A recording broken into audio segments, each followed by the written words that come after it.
Mark సువార్త 10వ అధ్యాయం 42వ వచనం నుండి.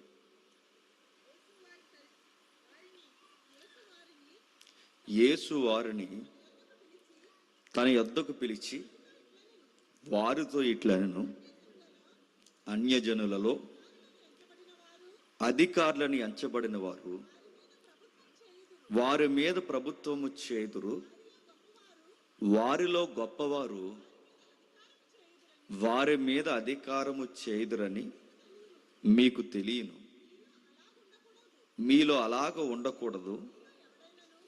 మీలో ఎవడైనను గొప్పవాడై ఉండగోరని ఎడల వాడు మీకు పరిచారము చేయువాడై ఉండవలెను. మీలో ఎవడైనను ప్రముఖుడై ఉండగోరని ఎడల వారందరికీ దాసుడై ఉండవలెను. మనుష్య కుమారుడు పరిచారం చేయించుకున్నటకు రాలేదు గాని పరిచారము చేయుటకును అనేకులకు ప్రతిగా విమోచన క్రయధనముగా తన ప్రాణము ఇచ్చుటకును వచ్చానని. ఆగుదాం. యేసు ప్రభు వారికి వెళ్ళిపోతున్న చివరి రోజులవి. ఆ వెళ్ళిపోతున్న టైంలో ఆయన చాలా హృదయంలో నుంచి భారభరితమైన మాటలు శిష్యులకు చెప్పుకుంటూ ఇక వీడుకోలు మాటలు చెబుతూ వెళుతున్నాడు ఆయన. అలా వెళ్ళిపోతున్న టైంలో ఆ మాటలు చాలా ఇంపార్టెంట్గా వాళ్ళు వినాలి. ఎందుకంటే ఇంక ఆయన వాళ్ళ మధ్య నుంచి వెళ్ళిపోయే గడియలు దగ్గర పడిపోయాయి. శిష్యులు ఏంటో మరి దగ్గర ఉన్నంతసేపు ఆయన ఇలువ తెలియలేదు. ఆయన మాట్లాడుతూ బాధపడుతూ అంటున్నాడు, మీ పరిస్థితి బాగోలేదయ్యా అన్నాడు. అన్యజనులు ఎలా వ్యవహరిస్తున్నారో మీరు అలాగే వ్యవహరిస్తున్నారు. ఈ లెంట టైంలో ఆయనను జ్ఞాపకం చేసుకుంటున్నామన్న పేరే కానీ మన గొడవలు మనకున్నాయి. ఆయన పేరు మీద మనం కూడుకుంటాం కానీ మన గొప్పలు మనకున్నాయి. ఆ రోజు శిష్యులు ఎలా ఉన్నారో ఈరోజు శిష్యులు కూడా అలాగే ఉన్నారు. శిష్యులు అంటే క్రైస్తవులు. ఏం పెద్ద మార్పు లేదు. ఈ సందర్భం అర్థం కావాలి అంటే దీని వెనక నుండి తవ్వుకొస్తే కానీ పరిస్థితులు అర్థం కావు. ఏం చెప్పుకొస్తున్నాడంటే ఈ సందర్భాన్ని ఉపయోగిస్తూ ఒక బైబిల్ పండితుడు అంటాడు, యేసుక్రీస్తు వారితో మార్గములో ఉన్నారు కానీ యేసు మార్గంలో లేరంట. ఇదేం చిన్న మాట ఏం కాదు. నా మాట అర్థమైందో లేదో. మళ్ళీ యేసుక్రీస్తు వారితో మార్గంలో ఉన్నారంటే ఆయన వెనకాలే నడుస్తున్నారు కానీ వాళ్ళ మనస్సు మాత్రం ఆయనతో లేదట. మనం చర్చికి వస్తాం కానీ ఆయనకి దగ్గరగా ఉంటుంది. ఆ రోజు శిష్యులు కూడా ఎలా ఉన్నారు, ఈరోజు మనం అలాగే ఉన్నాం. యేసు ప్రభువుని నమ్ముకున్నామని చెప్పాం కానీ అచ్చు అన్యజనుల్లాగా ప్రవర్తిస్తాం. ఏం జరిగిందంటే ఆయనకి ఇంకా 2-3 రోజుల్లో ఇక సిలువ వేసేయబోతున్నారు. ఆయన చాలా టెన్షన్ అవుతున్నాడు. ఆయనకి బీపీ లెవెల్స్ పెరిగాయి. మీకు తెలుసు కదా గెత్సేమనే వనం యొక్క పరిస్థితి. ఆ గెత్సేమనే వనంలో ఆయన చాలా బాధకి టెన్షన్కి గురయ్యాడు. ఆయన ఎంత టెన్షన్కి గురయ్యాడంటే ఇక చెమట రంధ్రాల నుంచి చెమట రాకుండా చెమట రంధ్రాల నుంచి రక్తం రావడం స్టార్ట్ అయింది. దాన్ని మెడికల్ టెంపర్లు ఏమంటారంటే హై బీపీ అంటారు. మనమేనంతే. ఇది ఆకాశం విరుగు పడిపోద్దనంత టెన్షన్ ఎక్కువ అయిపోకూడదు. టెన్షన్లో బాగా పడిపోయామనుకోండి పెరాలసిస్, స్ట్రోక్ అయినా వచ్చేది. బాగా టెన్షన్ అడిపోయామనుకోండి, నేను మళ్ళీ చెప్తున్నాను, బీపీ పెరిగిపోయి హార్ట్ స్ట్రోక్ అయినా వచ్చేస్తుంది. మనం ఏదైనా విషయం ఎంతవరకు టెన్షన్ అవ్వాలో అంతవరకు. ఎందుకంటే నువ్వు ఎక్కువ టెన్షన్ అయిపోవడం వల్ల ఇరిగిపోయేది ఒరిగిపోయేది ఏమీ లేదు. జరిగేది దేవుని చిత్తం జరుగుతుంది. కానీ యేసు ప్రభు వారి టెన్షన్ అవడంలోకి అర్థం ఉంది. ఆయన చాలా బాధపడిపోతున్నారు. ఆయనకి తెలుసు కళ్ళ ముందు సిలువ రెడీగా ఉందని. వీళ్ళు ఇంకా పశ్చిమ్రాన్ని సిద్ధం చేయక మునిపే ఏం రాని ఎత్తబోతున్నారో భవిష్యత్తు తిరిగిన వాడికి తెలుసు. వీళ్ళ మేకులు సిద్ధము చేయక మునిపే వీళ్ళ మేకుల చేత సిలువేస్తారని ఆయనకు తెలుసు. వీరి కొరడాలు ఎత్తక ముందే ఆయన కొరడాల చేత ఆయన సొగసు స్వరూపము లేకుండా ఆయన పూర్తిగా రక్తపు ముద్దగా మార్చేస్తారని ఆయనకు తెలుసు. నెక్స్ట్, ఆయనను గొలుగత్తా కొండకి సుమారు 5 కిలోమీటర్లు బాధిస్తూ తీసుకెళ్ళిపోతారని ఆయనకు తెలుసు. ఇవన్నీ తెలిసినప్పుడు ఆయన టెన్షన్ అవుతున్న దాఖతాలు దీనికి ముందు ఆ గత్యం అనే వనంలో టెన్షన్ అవుతున్నాడు. ఆయన టెన్షన్ అవుతున్నప్పుడు అప్పటికే తోడు అడిగాడు ప్రార్థనలో, కొంచెం నాతో కలిసి ఏకీభవించండి. ఎవరిని? శిష్యులు. వీళ్ళు ఎలాంటి వాళ్ళు అంటే టయానికి నిద్ర అవుతారు. వాళ్ళు సేమ్ మనలాగే. కొంతమందిని చూస్తుంటామండి, వాక్యం మనం సొక్కాలు చింపుకొని చెప్తుంటే నువ్వు చింపుకో, మేము పడుకుంటామని పడుకుంటాం. చర్చిలో చూస్తారు ఇలాంటి వాళ్ళని ఉంటారు. మనమేమో ఆవేదనతో వాక్యం చెప్తుంటే మరి వాళ్ళకి నిద్ర ఎలా వచ్చేస్తుంది నాకు అర్థం అవుతుంది. యేసుప్రభు వారు కూడా ఇంక వెళ్ళిపోతున్నానయ్యి అంటే పొద్దున మాట్లాడుకుందాం ప్రభువా అన్నట్టు నిద్రపోయారట. యేసుప్రభు వారు బాధపడ్డారు. అయ్యే ఒక గడి అయినను నాతో మేలుకుని ఉండలేకపోతున్నారేంటయ్యా. ప్రార్థనలో సహాయం కోరుకున్నాడు, ఎందుకంటే మానవ ఆకారంలో ఉన్నాడు కనుక. తోడు కోరుకున్నాడు, మానవ ఆకారంలో ఉన్నాడు కనుక. సంపూర్ణమైన దేవుడైనను సంపూర్ణమైన మానవుడుగా ఉన్నాడు కనుక ఆ సంపూర్ణమైన మానవ ఆకారంలో ఉన్న ఆయన తోడు కోరుకున్నాడు. కానీ ఉండలేకపోయారు, వాళ్ళు నిద్రపోయారు అని చాలా టెన్షన్ అవుతున్నాడు. నేను ప్రశ్న అడుగుతున్నాను, దేనికి టెన్షన్ అయ్యాడు ఆయన? సిలువేస్తారన్నా? కాదు. మేకులేసి కొడతారన్నా? కాదు. కొరడాలతో కొట్టి ముఖం మీద ఉమ్మేస్తారన్నా? కాదు. అవమానాన్ని గురి చేసి అర్ధనగ్నంగా వేలాడదీస్తారన్నా? కాదు. స్త్రీలు దగ్గరగా ఉండగానే ఆయన వస్త్రహీనుడిగా చేసేస్తారన్నా? కాదు. అవమానాలు నిందలు తట్టుకోలేక అవమానపు సావును భరించాలన్నా? ఇది ఏం కాదండి. ఆయన వాటికి రెడీ అయిపోయాడు. సందర్భం కాదు కానీ ఒక వింటిస్తాను మీకు, వీలైతే ఈ ఆదివారం మా చర్చిలో నేను చెప్పాలనుకుంటున్నాను. యేసుప్రభు వారు తన చిత్తానుసారంగా చనిపోయాడు అనడానికి 7 ఆధారాలు చట్ట ప్రకారం వదిలి వెళ్ళిపోయాడంట ఆయన. రోమీలు సిలువేశారన్నది సెకండరీ, సిలువేయించుకున్నాడన్నది ఫస్ట్ థింక్ అంట. ఆయన ఎంచుకున్నాడట. అసలు ఆ రుజువులు చెప్పాలి, కాకపోతే మరి టెక్నికల్ బౌల్ సిద్ధంగా లేరు, సాంగే వేయలేదు. ఇంకా అది ఎత్తే అంతే సాంగ్తలని నాకు అర్థమైంది. అందుకే మారింది రూటు, కొంచెం జాగ్రత్తగా వినండి. అయితే ఈ విషయాలు మనం గమనిస్తున్నప్పుడు యేసుప్రభు వారు మెంటల్గానే ప్రిపేర్ అయిపోయాడు. ఈ మెంటల్గా ప్రిపేర్ అయిపోయినప్పుడు ఎందుకు అంత టెన్షన్ అవుతుందో? ఆయనకి ఇష్టమేగా సిలువేయబడ్డం, ఆయనకి ఇష్టమేగా రక్తపు కొరడాలు భరించడం, ఆయనకి ఇష్టమేగా, ఆయన ఇష్ట ప్రకారమేగా వెళ్ళాడు. ఇలా ఆయన చిత్తానుసారంగా వెళ్ళినప్పుడు ఎందుకు ఆయన అలా భరిస్తున్నాడంటే, ఆయన భరిస్తున్నప్పుడు అంత బీపీని ఎందుకు టెన్షన్ అయ్యాడంటే కారణం, ఆయన అంత టెన్షన్ పడిపోవడానికి ఆయన ఏదో సిలివేసేస్తారని చంపేస్తారని కాదు, ఆయనకి 3వ రోజు తిరిగి లేస్తానని తెలుసు ఆయనకి. మరి తెలిసినా ఎందుకు టెన్షన్ అవుతున్నాడంటే అక్కడ ఒక మాట అంటాడు, దేవా దేవా నీవు నా చేయి ఎలా ఇడిచితివి అంటే దాని అర్థం ఏంటి? నా శిష్యులు నన్ను వదిలిపోయిన నాకు పెద్ద టెన్షన్ కాదు. నేను రొట్టెలు పెడితే నేను పెట్టిన రొట్టెలు తిన్నవారు నన్ను వదిలేసి వెళ్ళిపోయిన నాకు పెద్ద టెన్షన్ కాదు. నన్ను ఎవ్వరు వదిలిపోయినా నేను పెద్ద బాధపడిన, కానీ నేను ప్రపంచంలో ఈ 6 నేల మీద తట్టుకోలేని విషయం ఏదన్నా ఉంది అంటే నువ్వు నా చెయ్యి వదిలేడు. నాకు సిలువ మరణం కన్నా బాధాకరమైన విషయం తండ్రి, నిన్ను విడిచి ఒక నిమిషం కూడా నేను ఉండలే. ఇంత టెన్షన్ ఆయన గురవుతున్నాడు. ఇంత టెన్షన్ ఆయన పడుతున్నప్పుడు, ఇలా దగ్గరగా తిరుగుతున్నప్పుడు ఎలా ఉండాలండి? ప్రభువా నీ బాధను మేము అర్థం చేసుకుంటున్నాం ప్రభువా అని మౌనంగా పక్కన నిలబడి ఆయన మాటలు అర్థం చేసుకోవడం అయినా అయ్యి ఉండాలి. ప్రభువా నీ తండ్రి చిత్తం కొరకు నువ్వు ఎంత నలిగిపోతున్నా కనుక ఆ చిత్తాన్ని మేము నెరవేరుస్తాం ప్రభువా అని ఆ మాటకి భరోసానే ఇవ్వాలి. ఇవి ఏమీ ఇవ్వలేదండి వీళ్ళు ఏం చేస్తారు తెలుసా? ఏం చేస్తున్నారో ఒక్కసారి 8వ అధ్యాయంకి రండి. 8వ అధ్యాయం మార్కు సువార్త 8వ అధ్యాయం 31వ వచనం నుండి.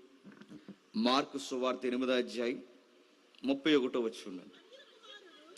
మరియు మనుష్య కుమారుడు అనేక హింసలు పొంది పెద్దల చేతను, ప్రధాన యాజకుల చేతను, శాస్త్రుల చేతను ఉపేక్షింపబడి చంపబడి 3 దినములైన తర్వాత లేచుట అగత్యమని ఆయన వారి శిష్యులకు తన చుట్టూ ఉన్న వారికి బోధింప ఆరంభించను.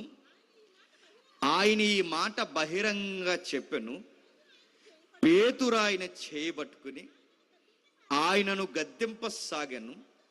అందుకైన తన శిష్యుల వైపు తిరిగి వారిని చూసి, సాతానా, నా ఎనుకకు పొమ్ము, నీవు మనుషుల సంగతులు మనస్కరించుచున్నావు గాని దేవుని సంగతులను మనస్కరింపకున్నావని పేతురుని గద్దించెను. పేతురు గద్దించెను. ఆగుతా.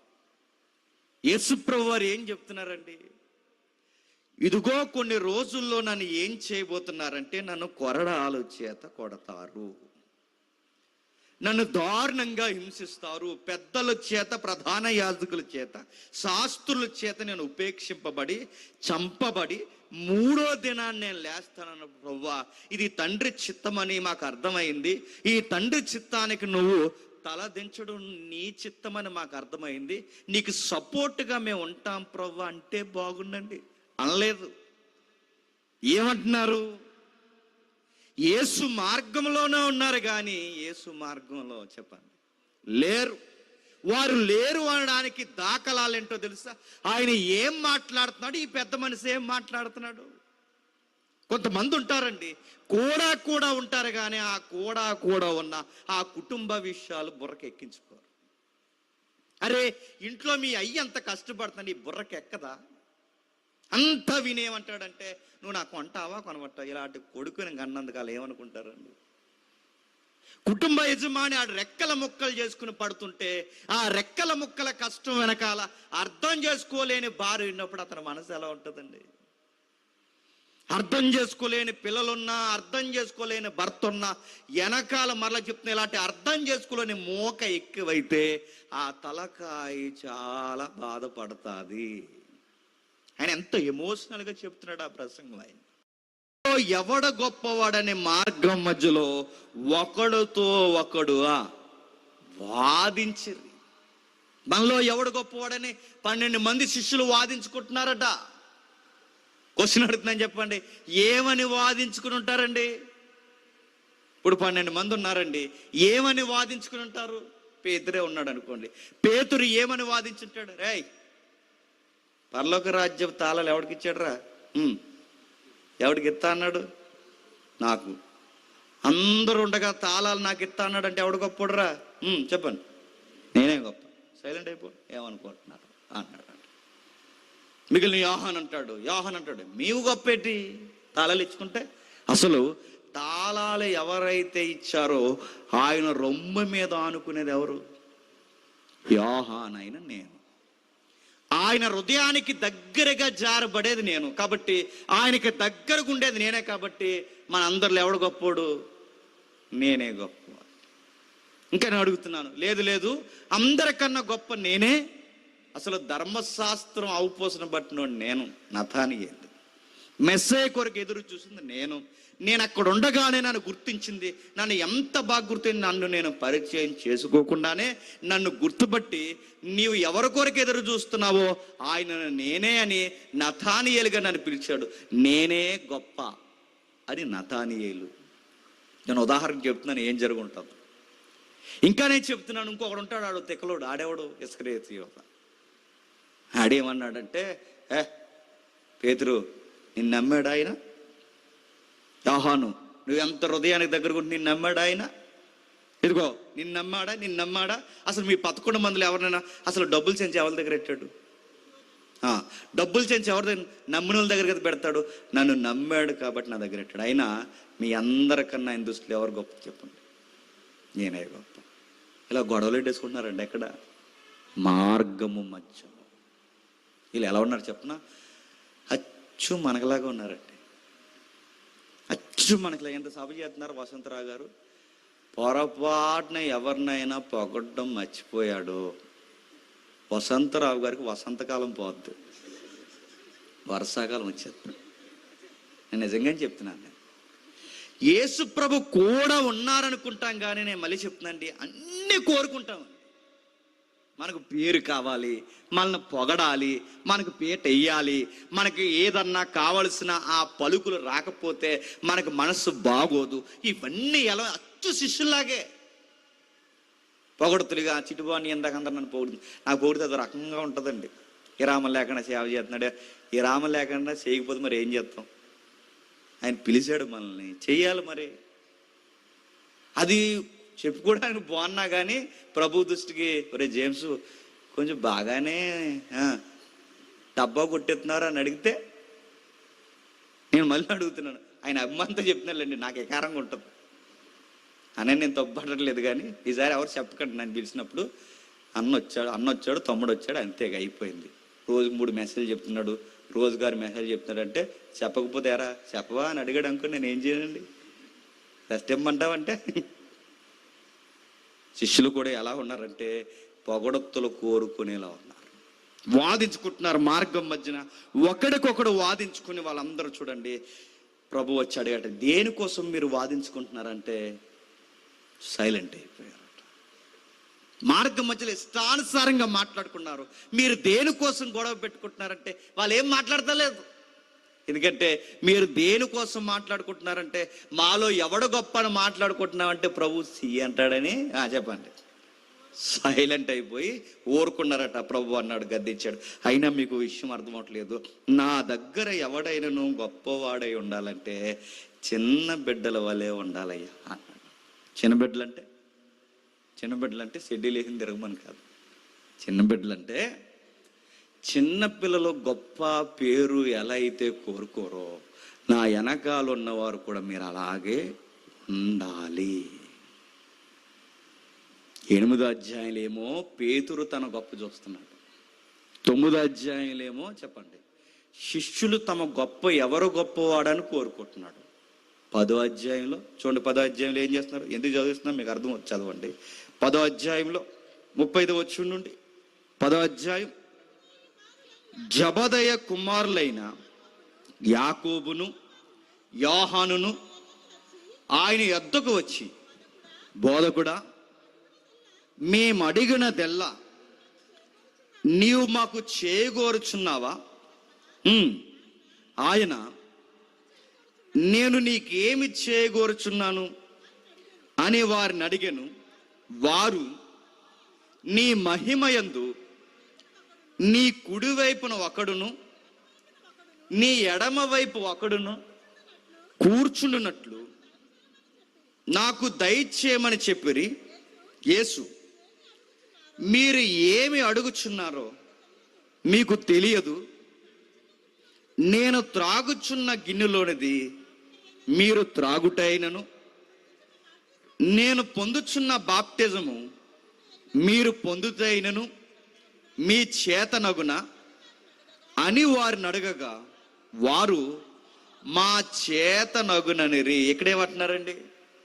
8వ అధ్యాయంలో పేతురు గొప్ప మాట్లాడుతున్నాడు, 9వ అధ్యాయంలో శిష్యులు గొప్ప మాట్లాడుతున్నారు, 10వ అధ్యాయంలో 2 శిష్యులు వాళ్ళ అమ్మగారిని తీసుకుని వచ్చారు.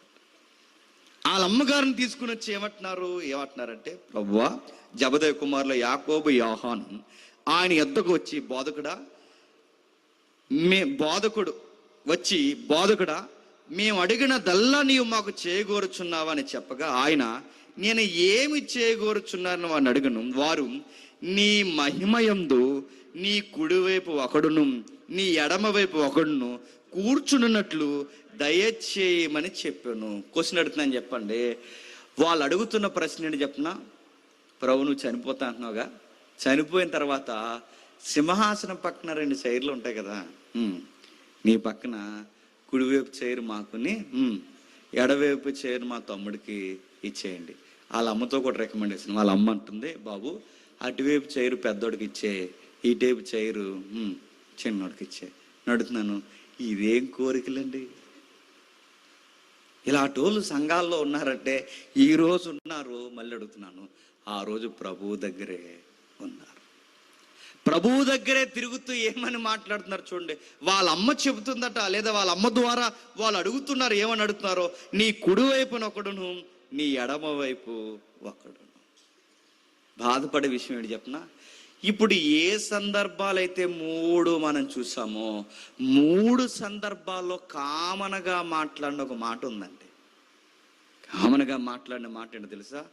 ఆ పేతురు దగ్గర మాట్లాడుతున్నప్పుడు, ఆ పేతురు దగ్గర 33వ వచనంలో ఏమన్నాడు, ఆ 32వ వచనంలో ఏమంటున్నాడంటే, ఇదిగో నన్ను హింసించి బాధించి చంపేస్తారు. 37వ వచనంలో, నన్ను హింసించి బాధించి చంపేస్తారు, 3వ దినాన తిరిగి లేస్తాను. నన్ను హింసించి బాధించి చంపేస్తాను, నేను 3వ దినాన్ని తిరిగి లేస్తాను అన్నప్పుడు, చనిపోతే చనిపోయే కానీ నీకేం జరగదులే ఆయన చెబుతున్నారట. చూసారా, ఈయన ఎప్పుడైతే ఎమోషనల్గా మాట్లాడుతున్నాడో ఆయన ఎమోషన్ వీళ్ళకి అర్థం కావట్లేదు, కానీ వీళ్ళ మాత్రం పేరు కొరకు పాకులాట మాత్రం వీళ్ళకి అర్థమైంది. ఆ మాట అర్థమైందో లేదో మళ్ళీ నేను చెబుతున్నాను. వీళ్ళ బాధ వీళ్ళకి అర్థం కావట్లేదు, మళ్ళీ ప్రభు యొక్క బాధ వీళ్ళకి అర్థం కావట్లేదు. వీళ్ళ బాధల్లో ఏంటో చెప్పిన పేరే కావాలి. వీళ్ళు ఇక్కడ ఈయన 3వ దినాన్ని లేస్తాను, నన్ను చంపేస్తారు, నన్ను చంపేస్తారనే బాధ ఆయన చెప్తుంటే ఆ బాధ ఇలా బురకెక్కట్లేదు. ఆ 9వ అధ్యాయం 31లో ఏం చెప్పాడు? ఇదిగో మనుష్య కుమారుని మనుషుల చేతికి అప్పగిస్తారు, ఆయన చంపేస్తారంటే, ఆ చంపేస్తే చంపేశారు కానీ మనల్ని ఎవడు గొప్పోడ్రా అని గొడవ పెట్టుకుంటున్నారు. మీరు చదివిన 3 సందర్భాలు చూడండి. 3 సందర్భాల దగ్గర ఆయన ఏం మాట్లాడాడండి? నన్ను చంపేస్తారు, నన్ను సిలువేస్తారు, నన్ను కొరడాలతో కొడతారు, నన్ను హింసిస్తారు, నన్ను బాధిస్తారు, నన్ను మానసికంగా ఇదిగో నన్ను వెలివేసి శారీరకంగా మానసికంగా ఆకాశానికి భూమికి మధ్య వేలాడదీస్తాను ఈయన బాధ చెప్తుంటే వీళ్ళన్నారట, చంపేస్తే కానీ ప్రభువా మాలే ఎవడగొప్పడు ప్రభువా అన్నారు. ఆయన బాధ అర్థమైందండి. ఈరోజు శ్రమ దినాలని పేరెట్టాం కానీ అడుగుతున్నాను, ఆయన బాధ మనకు అర్థమవుతుందండి? ఆయన సిలువ మనకు అర్థమవుతుందా? ఆయన రోదన మనకు అర్థమవుతుందా? ఎక్కడ అర్థమవుతుంది? ఆ రోజు ఆయన కూడా తిరిగి ఆ పేతురు ఎంత అలా నోటుకొచ్చినట్టు మాట్లాడి ప్రభువునే గద్దించాడు. ఈరోజు మైకులు ఇచ్చిన, పదవులు ఇచ్చిన సంఘాల్లో ఇతరులను బెదిరించట్లేదండి. ఆ సంఘ పెద్దకి ఇవ్వాల్సిన గౌరవం ఇవ్వకపోతే సంఘం మొత్తం చెడగొడతాడు. ఆ మనిషికి ఇవ్వాల్సిన పాట టయానికి, మరి పాటలు ఎట్టు అందరూ వస్తేనే పాడతారు, ఏంటో మరి అదేం రోగమో. ముందు పాడరు, అందరు రావాలి అప్పుడు పాడాలి, అందరు రావాలి. పాడుతున్నావు కదా ముందు పాడని మైకి పాడరు, అందరు రాని పాడతాం. ఒకవేళ అందరు వచ్చాక టైమే దొరకలేదు అనుకోండి, ఆ టైం దొరకలేదు మనం పాట, ఎంత కోపం. నా సెమినార్లో పడ్డానండి ఇలాంటివన్నీ. నేను ఎంత కోపం చేస్తారు, పాట ఇవ్వలేదని వెళ్ళిపోయిన బ్యాచ్ ఉన్నారు. సరిగ్గా అన్నం తిన్నావా అని అడగలేదంటే, నాకు గుర్తులేదంటే నేనే తినలేదు, నా గుర్తు లేకని అడగకపోతే దానికి బాధపడిపోయారండి. మరి ఇన్ని లక్షల రూపాయల సెమినారు, ఇంత సెమినార్ చేస్తుంటే దీనికి బాధపడతాడంటే అసలు తగిలింది ఎంత, మిగిలింది ఎంత, వేసుకోవాలా వద్దా, నువ్వు తిన్నావా ఉన్నాను ఒక్క నన్ను అడగలేదండి. అన్న 6 రోజుల పరిస్థితి ఏం అడగ, రివ్యూలు రాశారు వెనకలు రివ్యూలు. ఆ రివ్యూలు ఏం రాశారు చెప్పనా? జేమ్స్ అన్న అందరితో కలిపి తినేవాడు, ఈ మధ్య ఒకటే తింటే టైం అయిపోయి తింటున్నాను, నేను ఏం చేయను. అది కూడా మిగిలిపోతేనండి ఆ నూనె, మీరు నమ్మితే నమ్మరు, ఉప్పు కారం నూనె కలుపుకుని తినమండి మేము, అన్నం అయిపోతాయి. ఏమన్నారు చెప్పనా? ఏదో ఎర్రగొండ తింటున్నారు అన్నారు. కారం రాదు, గొడ్డు కారం తిన్నాం మేము. ఆ గొడ్డు కారం తిని మేముంటే వీళ్ళు చూస్తారు, మన బాధలు అర్థం చేసుకోరు, మన సమస్య అర్థం చేసుకోరు. యేసుప్రభు వారు ఆయన ఎంత బాధపడి చెప్తున్నాడు, నన్ను చంపేస్తారయ్యా అని ఆయన చెప్తుంటే, చంపేశారు గారు ప్రభువా నేను ఉండగా ఎవడేమన్నాడు, ఈయన బిల్డప్ పీయింది. ఆయన బాధపడి ఈయన బిల్డప్ పీని కొడుతున్నాడు. మార్గం మధ్యలో వెనకాల వెళుతూ నన్ను చంపేస్తారయ్యా, ఇదిగో నన్ను 3వ దినం వరకు బంధించేస్తారు, మనుష్య కుమారుని మనుషులు చేతికి అప్పగించేస్తారంటే అప్పగించారు కానీ అసలు మనలో ఎవడు గొప్పరా అన్నారు. ఏం అర్థం అవట్లేదు, ఈ 10వ అధ్యాయంకి వచ్చేసరికి ఆ పై వచనంలో 34 ఏం చెప్తున్నాడు చూడండి. వారు ఆయన అపహసించి ఆయన మీద ఉమ్మివేసి కొరడాలతో కొట్టి చంపేస్తారు, 3వ దినాన తిరిగి లేస్తాడంటే వెంటనే దగ్గరికి వచ్చి అన్నారట, అయితే చంపేశారు కానీ నీ కుడివైపు ఒకడు, నీ ఎడమవైపు శైర్లు మర్చిపోరు అన్నారు. ఏమనాలండి? ఆయన కన్నీటితో ఇంత బీపీ వచ్చి ఆయన టెన్షన్ పడుతుంటే, నా తండ్రి నా చేయి వదిలి వెళ్ళిపోయే గడియ దగ్గర పడుతుందని ఆయన బాధపడుతుంటే చైర్లు కావాలండి, చైర్లు. ఆయన బాధ ఆయన పడుతుంటే ఈయన ఎక్కడైతే ఈ సిలువ కొరకు చెప్పాడో చెప్పిన ప్రతి దిక్కున వీళ్ళకి అర్థమవలేదండి. ప్రతి సందర్భంలో వీళ్ళకి అర్థమవుతుంది. ఎప్పుడు మీరు చూడండి, కుటుంబంలో యజమాని ఉన్నంత కాలం ఆ మనిషికి తెలియదు. ఆ మనిషి పోతాడు చూసారా, అప్పుడు తెలుస్తుంది ఆ మనిషి విలువ. ఎవరైనా వ్యక్తి ఉన్నంతకాలం విలువ తెలియదు, ఆ మనిషి వెళ్ళిపోతాడుగా అప్పుడు తెలుస్తుంది విలువ. చెప్పిన సందర్భం ఒకసారి మీకు జ్ఞాపకం చేస్తాను. ఒక చెల్లి ఉండేది, ఒక అన్న ఉండేవాడు. చక్కగా ఉండేవారండి. ఇగోలుకు పోయి గొడవలు పెట్టుకున్నారండి. గొడవలు పెట్టుకుని చివరికి ఆ ఇగోలు గొడవలకి 4-5 సంవత్సరాలు కలలేదండి. 4-5 సంవత్సరాలు భార్య భర్తలు. అండి ఎంత ఇగో ఉన్నా బైబిల్ పట్టుకుని తిరుగుతున్నాం. సన్ డౌన్ అయ్యేసరికి, అదే సూర్యుడు అస్తమిచ్చే సమయానికి మనల్ని కలిసిపోమని బైబిల్ చెప్తుంది కదండి. సూర్యుడైనా అస్తమిస్తాడు కానీ మా కోపం మాత్రం అస్తమించదన్న రకాల మనం. గడిచింది, తిట్టుకున్నారు. మధ్యలో ఈ పుల్లలు పెట్టే బ్యాచ్ ఎక్కువైపోయారు. నువ్వు తగ్గకరా అన్నారట. ఏమి నువ్వు తగ్గకో అన్నారట. నువ్వు తగ్గదు, ఆడ దగ్గర వస్తాడు, రాకపోతే ఏం చెప్తాడు, బెల్లం కావాలన్నాడు వస్తాడు అన్నారు. భార్య కావాలనుకున్నాడు వస్తాడు, భర్త కావాలి వస్తుందిరా తగ్గు, భర్త లేక నిలబోద్దు, సొసైటీలో మేము చూస్తాం రానే అన్నారు. ఇలా ఇద్దరిని రెచ్చగొట్టేశారండి. 4 సంవత్సరాలు అయిపోయింది, కలవలేదు. ఇలాంటి డంబపు మాటలు వీళ్ళ కాపురాలు బాగా చేస్తున్నారు. వీళ్ళిద్దరిని ఎడగొట్టేశారు. వీళ్ళిద్దరు దూరం అయిపోయారు. ఒకరోజు మాతో సభ చేశాడు, చాలా పెద్ద సభ. భీమవరంలో చాలా క్రౌడ్ వచ్చింది ఆ రోజు. ప్రధానమంత్రి సభ నెక్స్ట్ డే అక్కడ జరుగుద్ది. దానికి ముందు మన సభ జరిగింది. ప్రధానమంత్రికి సభకి జనం వచ్చారు లేదో నాకు తెలియదు కానీ మన సభకి సీమల్లో వచ్చేసారు ఆ రోజు. అంత పెద్ద సభ చేశారు.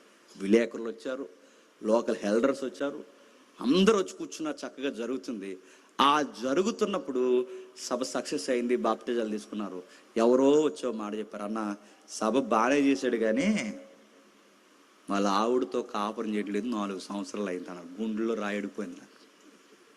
అప్పుడు నేను అన్నాను, నువ్వు సభ కన్నా ముందు నీ సంసారం చక్కబెట్టాలన్నా నువ్వేమనుకుంటానుకో, నీకు నెక్స్ట్ ఇయర్ డేట్స్ మేము ఇవ్వాలి అంటే ముందు నువ్వు చెల్లిని బతిమలాడతావో, తగ్గుతావో, ఎవరి తప్పో ఎవరిది ఒప్పో ఈ వాదోపవాదాలు ఏమీ లేకుండా ముందెళ్ళి ఆ చెల్లిని తీసుకున్నా. అంటే వెళ్తే లోకువైపోతామంటే భార్య దగ్గర లోకువైపోయి ఇరిగిపోయేది ఒరిగిపోయేది ఏమీ లేదు. బైబిల్ ఏమని చెప్పనా మన సొంత శరీరం వలె నీ భార్యను ప్రేమించమని చెప్పింది. నువ్వు ఆవిడ దగ్గర తగ్గినా ఏం పర్లేదు, వెళ్ళి ఎవరు సోలనప్పుడు తగ్గిపో వెళ్ళని చెప్పాం. వెళ్ళాడు. తప్పదంటారా?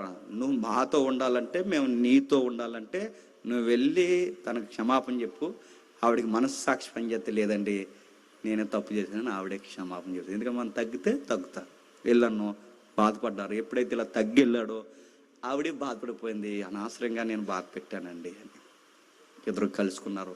2 పిల్లలండి చక్కగా. మళ్ళీ వాళ్ళకి 2 కలుసుకున్నారు. ప్రాబ్లం ఏంటంటే ఎప్పుడు ఉమ్మడి కుటుంబాల నుండి ప్రాబ్లం వచ్చేది కదండి. ప్రాబ్లం అన్నీ వాళ్ళ అక్క ఏ గొడవలు ఎప్పుడు కంప్లీట్లీ అప్పుడు ఒకటే మాట చెప్పాం, నువ్వు కొడుకుగా అమ్మా నాన్నని వదలకూడదు, ఆడబడుచుని వదలకూడదు, నీ కుటుంబాన్ని నువ్వు చూడాలి, అలాగే నీ భార్యని చూడాలి. ఇదే మగ లక్షణం అంటే. ఇది ఖచ్చితంగా చూడాలి. ఈవిడ వచ్చిందని నాన్న వదిలేయడం, వాళ్ళు వచ్చారని ఈవిడిని వదిలేయడం, మధ్యలో వచ్చి నువ్వేంటే తోక అని ఆవిడని అనడం, ఇలాంటివన్నీ కుదరవు. బైబిల్ ఒప్పుకోదు. ఇద్దరిని సమానంగా నడిపించడమే గృహ నిర్వాహకత్వం అంటారు. ఇది క్రైస్తవుడు ఖచ్చితంగా చేయాలి. తల్లిదండ్రులు హానర్ చేయాలి, భార్యని లవ్ చేయాలి. ఇది ఖచ్చితంగా నువ్వు చేయాలి అబ్బాయి అని చెప్తే బుర్రకు ఎక్కించుకున్నాడు. అక్కడ భీమవరంలో ఒక డేవిడ్ అని అందరూ ఉంటారు. కౌన్సిల్ చేస్తే వెళ్ళాడు, తీసుకొచ్చాడు. సరిగ్గా వాళ్ళు మంచి కాపురం పెట్టారని మమ్మల్ని పిలిచారు. మేము ఒకటే చెప్పాం సలహా, కలిసి ఉంటే గొడవలు పెట్టుకుంటున్నారు కనుక మీ సొంత ఇంటికి కొంచెం దగ్గరగానే రెంట్కి తీసుకో, కొంచెం చదువుకునే వరకు, పిల్లలు ఎదిగే వరకు మీరు రెంట్కి తీసుకుంటే మీ అమ్మ నాన్న అక్కడ వాళ్ళు నువ్వు చూడొచ్చు, ఈవిడ చూడకుండా వాళ్ళని చూడొచ్చు, వాళ్ళని చూడకుండా వీళ్ళని చూడొచ్చు. ఎందుకు ఎదురుగా చూస్తేనే గొడవ వచ్చేది. ఎందుకంటే కరివేపాకు గొడవ వచ్చేస్తుంది.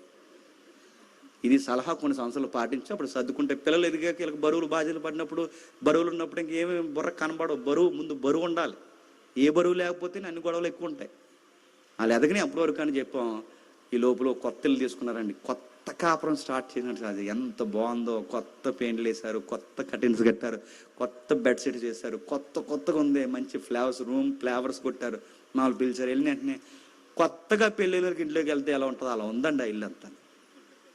మాకు జీడిపప్పులు, పకోడీలు, బొబ్బట్లు అవి ఇవి తెచ్చి మా ఎదురుగా పెడితే పెళ్లి చూపులకి వెళ్ళి ఫీలింగ్ ఎలా ఉంటుంది అలా ఉంటుంది. అన్న ఇలా ఉండండి, ఎంత బ్యూటిఫుల్గా ఉన్నారు తెలుసు, మీరు ఇలాగే ఉండండి, చూస్తుంటే కొత్తగా పెళ్ళేటప్పుడు అలాగే ఉండండి, ఎంత బ్యూటిఫుల్గా ఉన్నారు, అలా బాగుండండి అని చెప్పాం.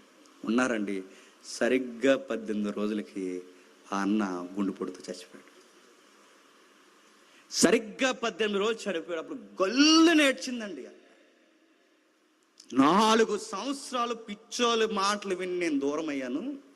ఈ 4 సంవత్సరాలు పిచ్చి మాటలని నా బిడ్డల్ని, నా భర్తని కలవకుండా నేను దూరం అయిపోయాను. కలిసి బతికిద్దామనుకున్న టయానికి నా భర్త చనిపోయాడు. అయ్యో, నేను ఇన్ని రోజులు దూరం గుండి తప్పు చేశాను. మనసు ఉండగా మనిషి విలువ నాకు అర్థం కాలేదని నెత్తి నోరు బాధపడతాయి. నేను ఎందుకు చెప్తున్నానంటే, మనిషి ఉన్నప్పుడు విలువ మనకి తెలియదు. వెళ్ళిపోతారు చూసారా, అప్పుడు అర్థమవుతుంది. యేసు ప్రభు కూడా ఉంటే వీళ్ళకి అర్థమవట్లేదు. అరే నన్ను చంపేస్తారా అయ్యే తర్వాత కానీ ప్రభువా చైర్లు కూడా చూడు ముందు అన్నారు. అరే నన్ను సిలివేసి అవమానించారు కానీ మా గౌరవాలు ఇటు చెప్పు ప్రభువా, మా సన్మానాలు ఏంటని అడిగారు. ఎక్కడెక్కడైతే ఈయన బాధపడ్డాడో ప్రతి సందర్భంలో వీరు పీటలు కోరుకున్నారు తప్ప ఆయన సిలువ మీద మరణించబోతున్నాడు, తండ్రికి దూరం అవ్వబోతున్నాడు బాధ వీళ్ళ బుర్రకెక్కలేదండి. అలాంటి టైంలో ఆయన అన్నాడు మాట్లాడుతూ, అసలు మీరు ఏం అడుగుచున్నారో నీకు తెలియదు. నేను ఒక మాట అడుగుతున్నాను. నేను త్రాగు గిన్నెలోనిది నేను త్రాగు గిన్నెలో త్రాగుటైనను, నేను పొందుచున్న బాప్తిజం పొందుటైనను మీ చేతనగునా అన్నాడు. ఏంటట? మీ చేతనగునా. మీ చేతనగున అంటే అసలు మీ వల్ల అవదు. మీరు ఎలా ఉన్నారు తెలుసా? నా సిలువ శ్రమలు అనుభవించిన వాడు నాతో పాటు ఉండాలని నేను కోరుకుంటే మీరు ఎలా ఉన్నారంటే అచ్చు బయట వాళ్ళు ఎలా ఉంటారు అలాగే ఉన్నారు. మీరు బయట వారు ఎలా ఉన్నారు? 42వ వచనంలో యేసు వారిని తన యొద్దకు పిలిచి వారితో ఇట్లనెను, అన్యజనుల అధికారులను ఎంచబడిన వారు వారి మీద ప్రభుత్వం చేయుదురు. మీరు కూడా ఏమనుకుంటారు తెలుసా? సంఘము, సహవాసము, శిష్యులు అనగానే చుట్టూ ఉన్న జనాల మీద మీరు ఏం చేయాలనుకుంటున్నారు? అధికారం చెలాయించాలి. బయటోళ్ళకి మీకు తేడా ఏముందయ్యా? బయటోళ్ళకి మీకు తేడా ఏముంది? మీరు ఏమనుకో లార్డ్లా ఫీల్ అవుతున్నారు, మీరు ప్రభువుల్లా ఫీల్ అవుతున్నారు. మీరు పేతురు నువ్వు పెద్ద ప్రభు అనుకుంటున్నావు, పేతురు నువ్వేమో పెద్ద నీకు చెప్పిన మాట వినాలనుకుంటున్నావు. ఇదిగో మిగిలిన శిష్యులారా నీకు ఏమర్థమవుతుంది? బయటోళ్ళు ప్రభుత్వాలు చేయాలని కోరుకుంటారు. మీరు కూడా సంఘంలో ఎలా ఉన్నారు తెలుసా? ప్రభుత్వాలు చేయాలనుకుంటున్నారు. నచ్చిన పేరు, నచ్చిన పీట, నచ్చినట్టు పిలవకపోతే వెంటనే మళ్ళీ అడుగుతున్నాను, సంఘంకే పేరెట్టి వెళ్ళిపోయే బ్యాచ్ లేరండి? ఉన్నారు.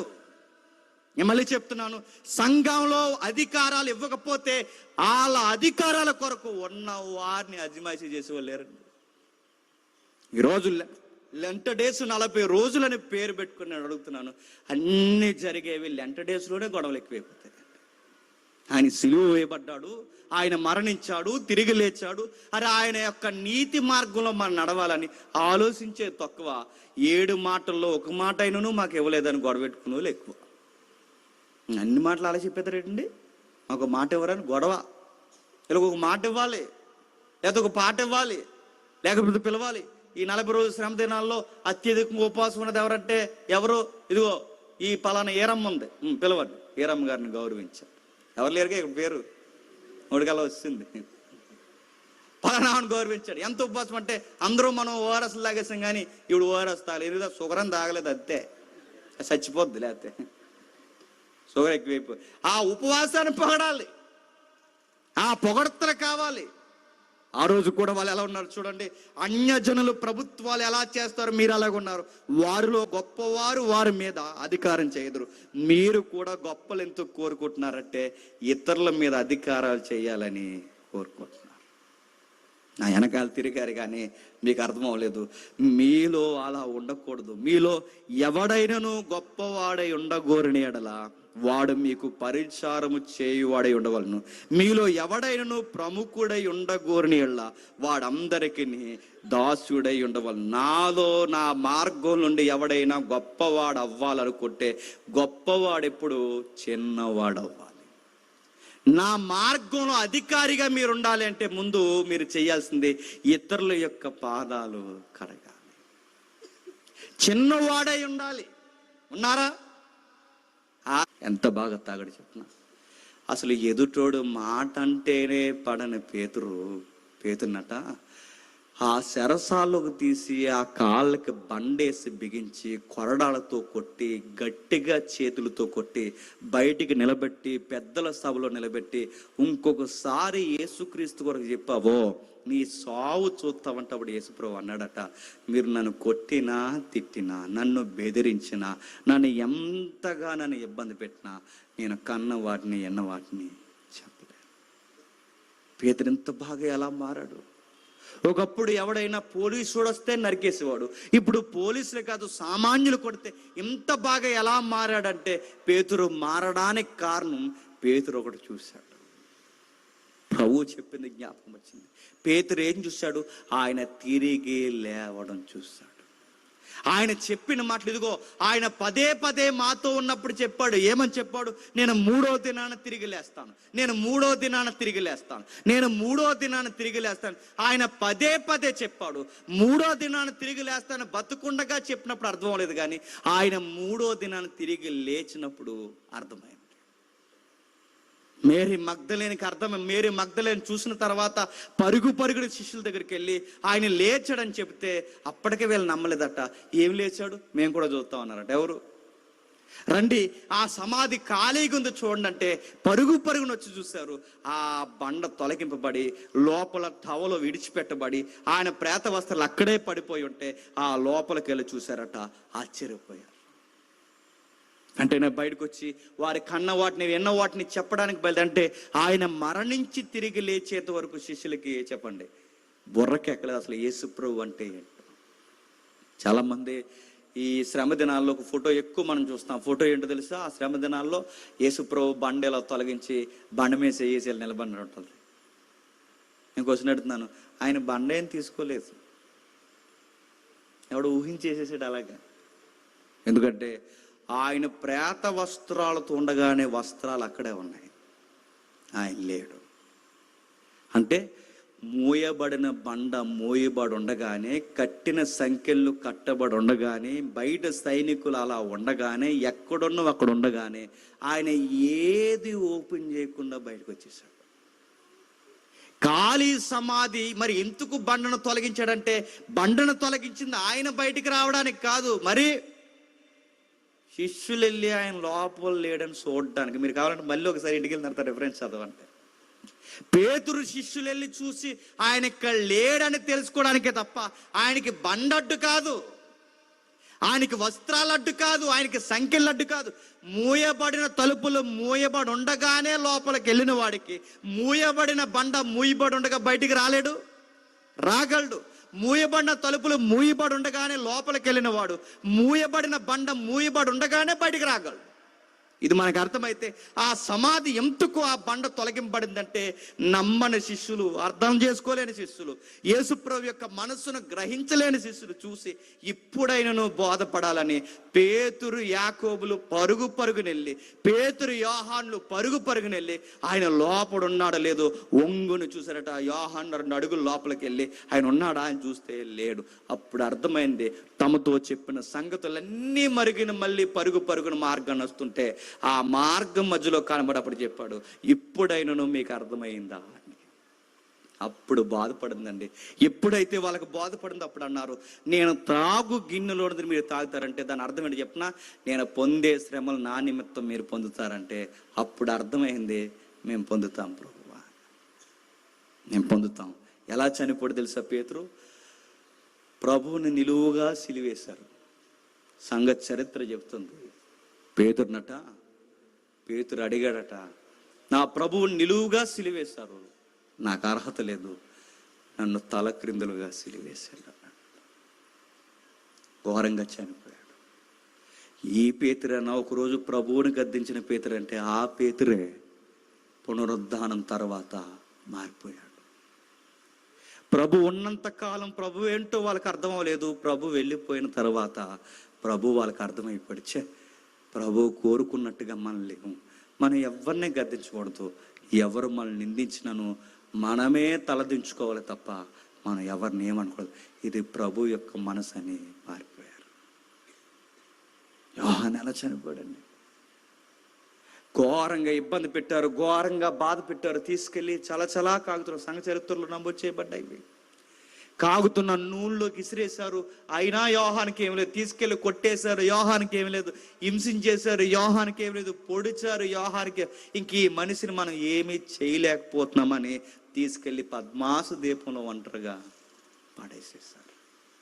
అక్కడ ఉండిపోయి అలా పరవశుడైపోయి అలా చూసుకుంటూ ప్రకటన గ్రంథం రాసుకున్నాడు. ఎలా చనిపోయాడు చెప్పిన? చివరికి యోహాను పద్మాస దీపంలో శిష్యులందరికీ చివరిలో ఒంటరిగా చనిపోయాడు. ఒకప్పుడు నీ కుడివైపున నాకు స్థానం ఇస్తావన్న ఈ యోహాను, నా స్థానం ఏమొద్దు ప్రభువా, నా స్థానం నువ్వు తీసుకుని నా కొరకు మరణించావు, నీ కొరకు నేను మరణిస్తానని ఒంటరిగా చచ్చిపోయాడు. యాకోబు తమ్ముడు ఉన్నాడు కదండి, ప్లేస్ అడిగాడు. యాకోబు ఎలా చనిపోయాడు? ఖడ్గము చేత నరికేశారు. ఎలా చంపేశారు? ఆయన ఉన్నంత కాలం వాళ్ళకి అర్థం అవ్వలేదు. ఆయన వెళ్ళిపోయిన తర్వాత వాళ్ళ అతసాక్ష్యాలు ఎంత బాగున్నాయి చూడండి. పేతురు చంపబడ్డాడు, యోహాను వెలివేయబడ్డాడు, యాకోబు ఖడ్గము చేత నరకబడ్డాడు. ఆ తర్వాత ఒక్కొక్క శిష్యుడు చివరికి మన ఇండియాకు వచ్చి సోలాల చేత పొడవబడి తోమ భారతదేశంలో చచ్చిపోయాడు. నేను మళ్ళీ అడుగుతున్నాను, మనకి యేసు ప్రభు సంఘము సహవాసం ఉన్నంతకాలం మనకి ఏమర్థం? ఇలా కొట్టుకునే చేస్తాం మనం. ఒకరోజు అర్థం అవుతుంది. ఆ రోజు అర్థమయ్యే సమయానికి నేను ఎంత పొరపాటు చేశానని పోయిన కాలాన్ని మళ్ళీ తెచ్చుకోవాలని చూసినా మళ్ళీ ఆ కాలం వెనక్కి రాదు. ఆ రోజు వాళ్ళకి వెళ్ళిపోయిన తర్వాత మారడానికి వాళ్ళకి పునరుద్ధానం మధ్యలో ఉంది, మనకు పునరుద్ధానం మధ్యలో ఉంది. పునరుద్ధానం చూస్తున్నాం, సహవాసం చూస్తున్నాం, ప్రభు వర్తమానాలు చూస్తున్నాం, అన్నీ చూస్తున్నాం. కానీ అన్నీ చూసినా మనకి ఏం అర్థం లేదు చెప్పండి. ఇప్పటికీ శ్రమ దినాల్లో కొట్టుకుంటాం మనం. 40 రోజులు అయిపోద్ది. 40 రోజులు అయిపోయిన తర్వాత లాస్ట్ రోజు భోజనాలు పెడతారు. లాస్ట్ రోజు భోజనాలు ఎట్టి భోజనాలు కూడా పెడేసుకుంటారు. కూర దాసేస్తారండి, పెరుగు దేహేస్తారు, చట్నీ దేహేస్తారు. ఇది నడుతుంది 40 రోజులు. ఇంకెందుకంటే శ్రమ దినాల్లో మాసి లాంగ్వేజ్ ఉంటుంది, లోపల ఉంటాయి. కోడికి లోపల అయ్యేడ్డాయి సాల్తీలు దేహేస్తారు. మాసి ఓడేది ఇంకా. మరి ఇదే 40 రోజులు ఇంక శ్రమ దినాలు దేనికండి? భోజనాల కోసం గొడవ. ఇది ఎలా ఉందో చెప్పనా? యేసు మార్గంలో ఉన్నారు కానీ యేసుతో మార్గంలో లేరు. యేసుతో నడుస్తున్నామని చెప్పుకున్నారు కానీ యేసులా నడవడం లేదు. అదే ఆ గ్రంథకర్త అంటాడు, ఈరోజు అదే జరుగుతుంది శిష్యులకు అన్నాడు. నేను త్రాగు గిన్నెలో మీరు త్రాగుతారంటే శిష్యులు అన్నారట, ప్రభువా తాగేస్తామన్నారు. తెలుసు అన్నారో తెలియకన్నారు నాకు తెలియదు కానీ మొత్తం మీద త్రాగారు. యోహాను సువార్త చూడండి ఒకసారి. యోహాను సువార్త ముగించుకుందాం. యోహాను సువార్త 17వ అధ్యాయం అనుకుంటా చూడండి ఒకసారి. యోహాను సువార్త లాజరు సందర్భం ఒకసారి తీయండి. యోహాను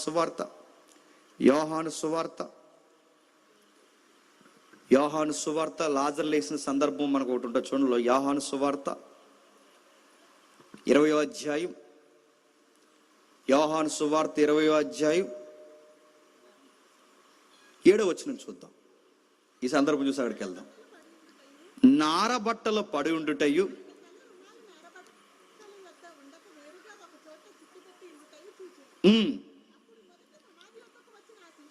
అప్పుడు మొదట సమాధి యొద్దకు వచ్చిన ఆ శిష్యుడు లోపలకు పోయి చూసి నమ్మెను. అవుతుందా?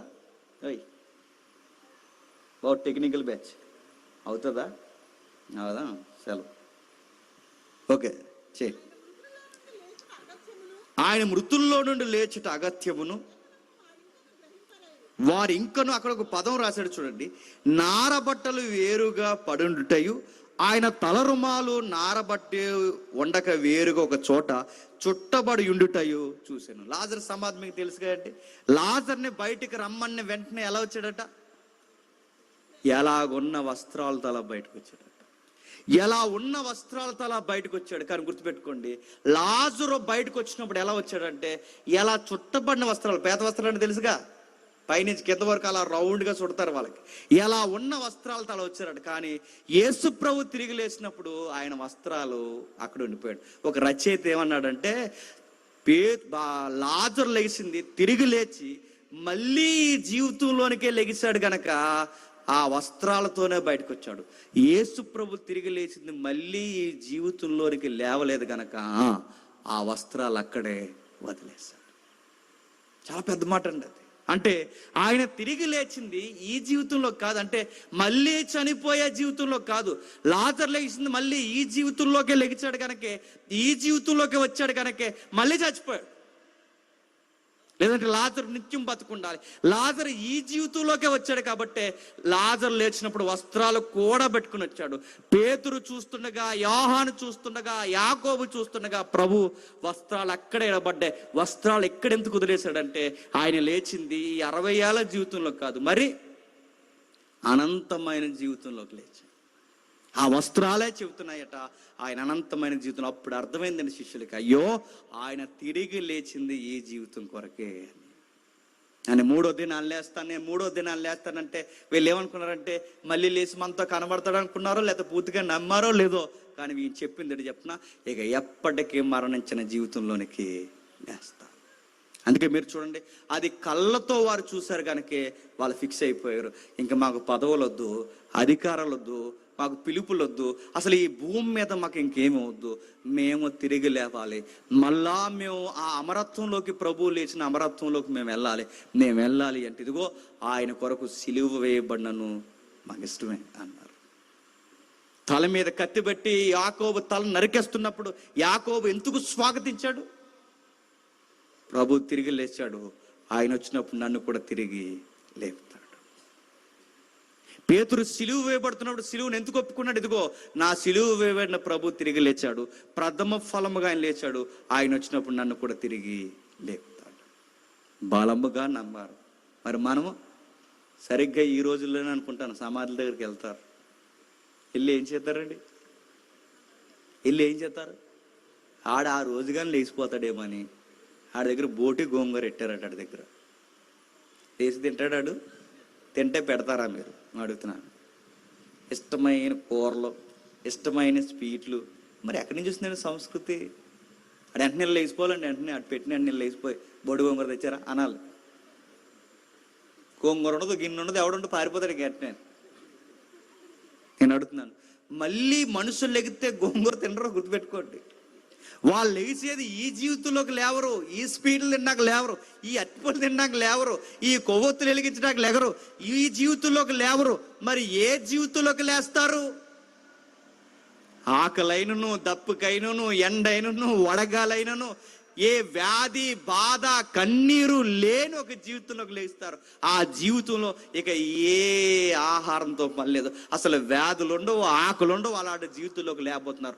ఆ జీవితం ఎలా ఉంటుందంటే అదిగో ఆ ప్రభువు లేచాడు, అచ్చు అలాగే ఉంటుంది. ఆయన తిరిగి లేచాడు, శిష్యుల మధ్య కూర్చున్నాడు, తిన్నాడు, తినకుండా ఉండగలిగాడు. వారి కనబడ్డాడు, కనబడకుండా అదృశ్యమైపోయాడు. ఆయన చూశాడు, చూస్తుండగా కనబడ్డాడు, మరొక వేషంలో కనబడి వెళ్ళిపోయాడు. మూయబడిన తలుపులు మూయబడి ఉండగా లోపలికి వచ్చాడు, మళ్ళీ బయటికి వెళ్ళిపోయాడు. చూస్తుండగా మేఘల మీద వెళ్ళిపోయాడు. ఎగ్జాక్ట్ రేపొద్దున మనం లెగిస్తే అలాగ ఉంటామంట. ఎవడో టీవీలో కూర్చుని ఒక మాట వాగుతున్నాడు, ఆ బిల్డప్ ఇద్దరండి. ఎవరు వచ్చే నెలలో మేము ఎక్కడికి వెళ్తున్నాం తెలుసా? ఎక్కడికి వెళ్తున్నాం? అమెరికా వెళ్తున్నాం అంటాం. అడగపోయినాడు పిలిచి మరీ చెప్తాం మనం అమెరికా వెళ్తున్నాం. కానీ యేసు ప్రభు పునరుద్ధానం అర్థమైతే ఏమని చెప్పాలి తెలుసా? రే మేము కన్ను మోస్తే ఎక్కడికి వెళ్తాం తెలుసా? ఆ దేవుడి దగ్గరికి వెళ్తాం అని చెప్పాలి. మరి మేము మరణిస్తే ఒకరోజు ఏం జరుగుతుందో తెలుసా? మమ్మల్ని తిరిగి లేపుతాడు. ఒకరోజు మా ప్రభు వస్తాడు రా. ఈ 40 రోజులు మేము ఎందుకు ఏడుస్తాం తెలుసురా? పేరు కోసం కాదురా, పాట కోసం కాదురా, పొగుడుతారని కాదురా, ఉపవాసాలని కాదురా, మా కొరకు మరణించిన వాడు తిరిగి లేచాడు, మళ్ళీ ఒకరోజు రాబోతున్నాడు, మేము మరణిస్తాం, మమ్మల్ని తిరిగి తీరుతాడు. ఈ 40 రోజులు మా యొక్క లెగసీని మేము జ్ఞాపకం చేసుకుంటాంరా అని ఏడాలి. ఏడుస్తామా? సరిగ్గా 40 రోజుల్లోనంట మాంసం వండకూడదట. మరి ఎక్కడి నుంచి వచ్చినాయి ఇవన్నీ?